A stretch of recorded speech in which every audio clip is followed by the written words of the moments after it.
సిరి సంపదలతో అత్తగారింట్లో ఆనందంగా ఉంటుంది. పుట్టింటి వాళ్ళు చాలా బాధపడుతూ ఒకరోజు వాళ్ళ తమ్ముడిని వెళ్ళి అక్క దగ్గరికి ఏమన్నా తీసుకురా అని పంపించిద్ది. అలా తరచూ 3 సార్లు వెళ్తాడు. ఒకసారి చెప్పులు, ఒకసారి కర్ర, ఒకసారి గుమ్మడికాయ, వాటిల్లో వజ్రాలు పోసి ఇచ్చి పంపించిద్ది. అవి ఇంటికి చేరకుండా మధ్యలోనే ఆగిపోతాయి.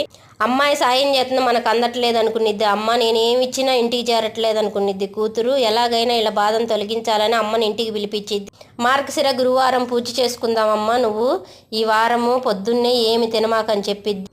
కానీ ఆమె ఒక వారం అనుకోకుండా పిల్లలకి తలంటేటప్పుడు నూనె తలకబెట్టుకునిద్ది. 2వ వారము పిల్లలకు అన్నం పెడుతూ ఒక ముద్ద తింటుంది. 3వ వారము ఎంగిలి అరటిపండు తింటుంది. అలా 3 వారాలు అయిపోతాయి. 4వ వారము అమ్మని ఎలాగైనా సరే పూజ చేపించాలని. పూజ చేపించిన అమ్మవారు వరం ఇవ్వదు, ఎందుకంటే సీపిరితో కొట్టినందుకు. మళ్ళీ వారం చేసి అమ్మవారి అనుగ్రహాన్ని పొందిద్ది. ఇది మార్గశిర గురువారం పూజ.